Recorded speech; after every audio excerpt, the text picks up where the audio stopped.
बृहस्पति देव की कथा। प्राचीन काल में एक मन रहता था। वह बहुत निर्धन था। उसके कोई संतान नहीं थी। उसकी स्त्री बहुत मलिनता के साथ रहती थी। वह स्नान न करती, किसी देवता का पूजन न करती। इससे मन देवता बड़े दुखी थे। बेचारे बहुत कुछ कहते थे किंतु उसका कुछ परिणाम न निकला। भगवान की कृपा से मन की स्त्री के कन्या रूपी रत्न पैदा हुआ। कन्या बड़ी होने पर प्रातः स्नान करके विष्णु भगवान का जाप व बृहस्पतिवार का व्रत करने लगी। अपने पूजन पाठ को समाप्त करके विद्यालय जाती तो अपनी चीमें जौ भर के ले जाती और पाठशाला के मार्ग में डालती जाती। तब ये जौ स्वर्ण के जो जाते लौटते समय उनको बीन कर घर ले आती थी।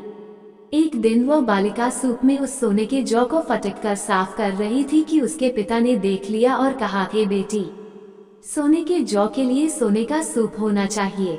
दूसरे दिन बृहस्पतिवार था। इस कन्या ने व्रत रखा और बृहस्पति देव से प्रार्थना करके कहा, मैंने आपकी पूजा सच्चे मन से की हो तो मेरे लिए सोने का सूप दे दो। बृहस्पति देव ने उसकी प्रार्थना स्वीकार कर ली। रोजाना की तरह वह कन्या जौ फैलाती हुई जाने लगी। जब लौटकर जौ बीन रही थी तो बृहस्पति देव की कृपा से सोने का सूप मिला।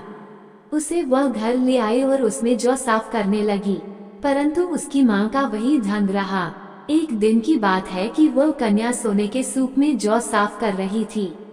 उस समय उस शहर का राजपुत्र वहां से होकर निकला।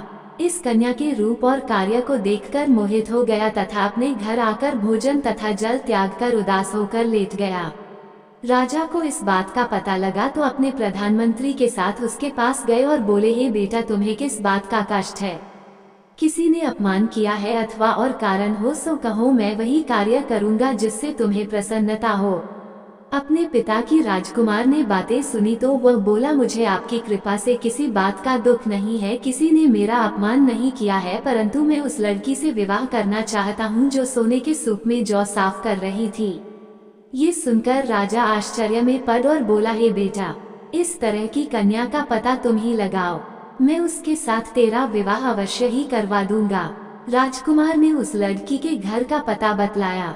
तब मंत्री उस लड़की के घर गए और मन देवता को सभी हाल बतलाया।